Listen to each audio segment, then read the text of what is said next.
Hello and welcome to You 50s. I'm And Holly. I'm Celia. And today we are talking about this. Stop talking when you talk to your teenager. That's right. Stop talking. We are going to be reviewing three concepts that I've learned about. One is the acronym WAIT, WAIT. We're also going to be Mhm. talking about cool, bummer, wow, and reflective listening. So lots to get into today. Okay, I'm eager to learn and understand. Well, and none of these things are easy. I have learned about these things through a parenting class that we took, and then my son is in recovery. And so we've learned about some of the other stuff from recovery coaches, therapists, people in that world. But what Mhm. I find is that these concepts do work, they do take practice, but let's just get into them.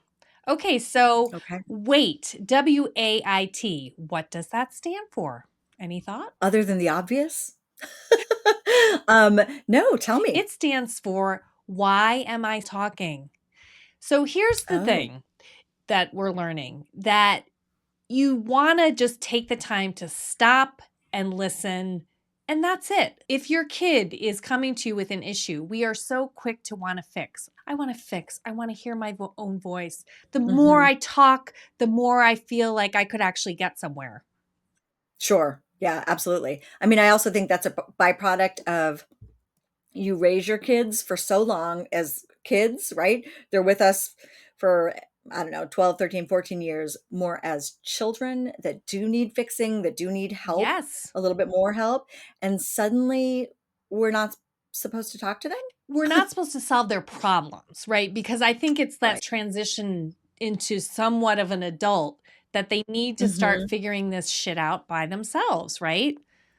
Right. So, Yep. along with this WAIT acronym is a quote that I love, which I love to give advice, not just to my kids. I love to give it to everybody. I feel like I have great All the thoughts. You time. know this. I'm like, I have great advice and no one listens to me. So, here's the I quote, hear and I you. want to get it right. So, I'm going to read it. 90% of all unsolicited advice is perceived as criticism. Hmm. Wow. That's a high That's a number, very high high number. percentage. And if you think about with your kids, if you put that into play, like here you are, you think you're being so helpful, Yeah. and yet what they're hearing is you're criticizing them. So, wait is really a great idea. Just stop and listen to what they're saying. Right. It kind of makes sense why teenagers go into their room and shut the door Right. Right. to Yeah. be away from us and not hear us, maybe. Maybe not hear us. So, yeah. Okay. So Interesting. there's Okay. weight, and there's obviously more to that, but I just like it in its simplicity. Oh, yeah, I like it. I can also remember that acronym. Yeah. That's Why am I still nice. talking? Why am I still talking? Zip it. Zip it. So the next one that I've learned about is cool, bummer, wow. And these are three Hmm. words, three words that you can react to what your kid is saying. I've been told these are the only responses you're allowed to make because if you jump Okay. into solution focused mode, problem Hmm. solving, or soothing for your loved one, then you have immediately brought yourself back to parenting a child rather than you become a partner in their young adult journey. So this Okay. So say your son says something like, I really hated school today, or I really hated this class. mhm, you Your response you could is, say, "That's a bummer. What are you going to do about that?" Or what could you do about it to make it better tomorrow? okay. So put it back on them. Put it back on them. You want to put your young adult in the driver's seat. So again, you're not solving it. You're just saying, "That's a bummer, dude. Like anything you could do to make it better tomorrow?" Yeah. Right? Yep. Right. Yeah, that makes sense. And then if they tell you something good, you just say, "Wow, that sounds amazing." And stop. So are you not supposed to are you not supposed to ask follow-up questions Well, or by giving a pause, you let your kids elaborate.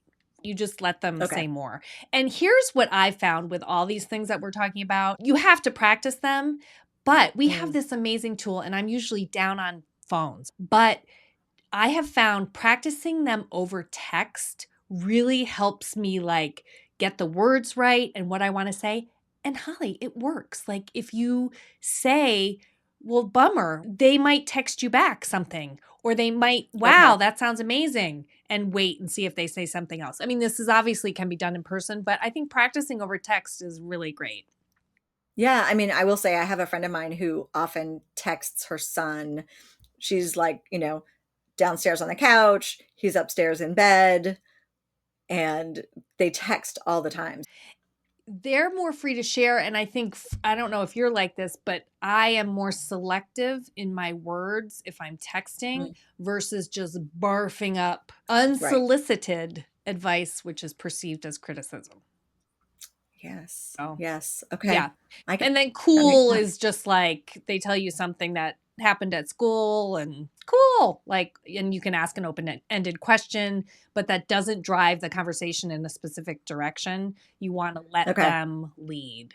So I will say, I have done this with my son where he's like, oh, my day sucked. And I'm like, oh, dude, that's a bummer. And he's like, that's a bummer? That's all you have to say? And then he gets really angry, and I feel like, well, this isn't working. And then I'm like, okay, just stop talking.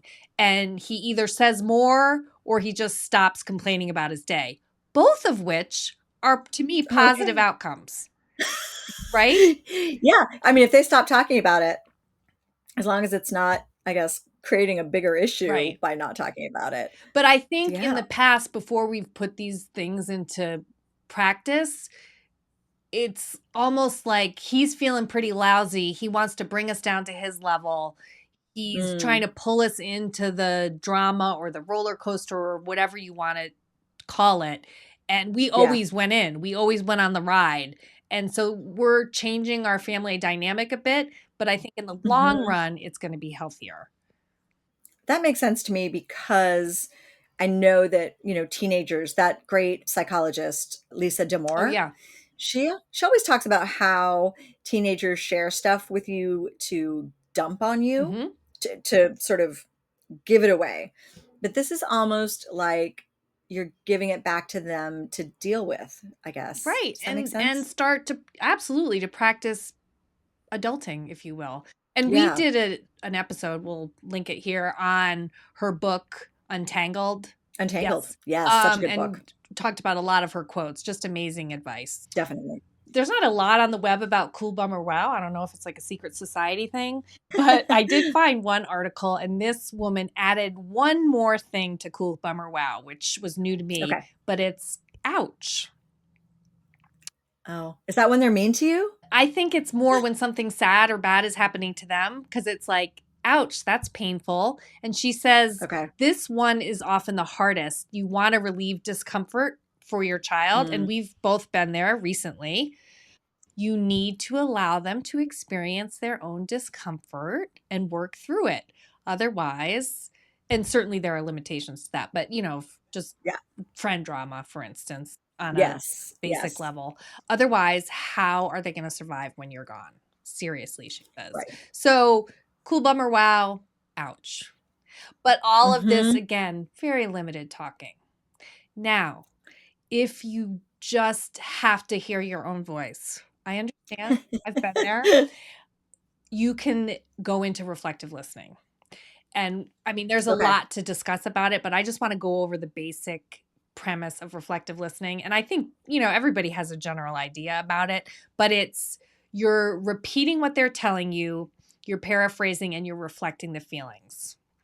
Okay. So your kid is complaining about their school day and their teacher was mean to them. Okay. Mhm.